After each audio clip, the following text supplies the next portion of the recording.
Hello say hi สวัสดีทุกคนเราได้เมนูมาฝากเนาะตำหมักม่วงเป็นเมนูที่แก้ง่วงนอนเนาะหรือว่าแก้เมาขังก็ได้ก่อนอื่นเนาะนำหมักม่วงมาฟานเปลือกผ่านแนวฟานเราจะใส่แบบน้ำซอยหมูคุ้งเลยเนาะฟานเปลือกออกแล้วล้างน้ำดีแล้วมาซอยคล้ายๆคือเฮาซอยสิตำหมูคุ้งเลยเนาะนี่คือแนวซอยเด้อเป็นเส้นบางๆกรอบๆมะม่วงเป็นได้มาจากตลาดเด้อไปเคยเห็นเคยตำมะม่วงเลยมีวิธีใดหรือว่าปรุงรสชาติใดมันแซ่บเนาะคอมเมนต์บอกเด้อเอาซอยได้ทีละโอเคละซ้ำนี่ว่าเขากินผู้เดียวนะเส้นมันก็ถือว่าผู้เบิ่งเลยทุกคนจากนั้นเริ่มใส่เครื่องเนาะมะเขือเทศ4 หมากตามด้วยเทียม1 2 3หยีบจากนั้นเขาตำมันละเอียดพอประมาณเนาะนี่ละเอียดพอประมาณ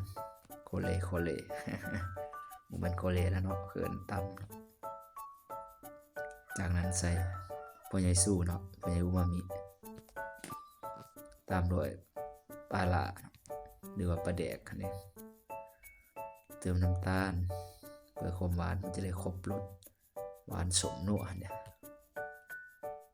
มันสิน้ำปลาลงอีกเพิ่มรสชาติเนาะเพื่อความจัดจ้านแต่เราเอาเส้นมะม่วงเขาลงเลยมะม่วงนี่ก็สีงามแฮงคล้ายๆคือมะคุงเลยแต่ก็ตำยกคนเล่ให้มันเข้ากันเนาะนี่ที่เด็ดแม่นผักนางเลิศเนาะตามด้วยหอมบัวที่เฮาซอยเป็นลักษณะแบบยำผสมตำเมนูหมูนะ เมนูตามใจเจ้าของถือว่าเป็นเมนูที่ว่าแกะง่วงนอนได้ดีแล้วสำหรับสายที่เมาค้างก็ถือว่าโอเคเลยสดจากบ้านโคเลมันเข้ากันเนาะยำ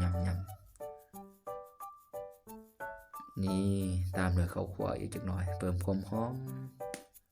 เพิ่มข้าวคั่วแล้วมันจะหอมเนาะโคเลคูดคนเข้ากันมันซีมในบ้านนี่ซีมในบ้านนี่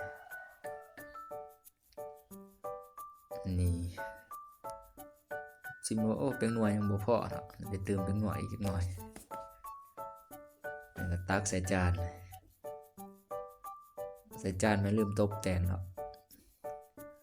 อดออกเสียงโคเคกแล้วแต่ครบจะได้น่ากินหมดทุกคนน้ำลายแตกก็ได้นี่ที่เด็ดขึ้นโต๊ะห้องพื้นด้วยใบยีเหลือเนาะหรือพักนางเหลือสีสันก็ถือว่าโอเคเลยทุกคนลองเห็ดเบิ่งเด้อสุดท้ายนี่ครับฝากเป็นกำลังใจเนาะกดไลค์กดแชร์กดติดตามให้2ทางเฮาหน่อยเด้อเตือนหน้าอยากเฮ็ดเมนูหยังเนาะซอยคอมเมนต์บอกหน่อยเด้อสำหรับคลิปนี้ก็สำนี้แหละบ๊ายบาย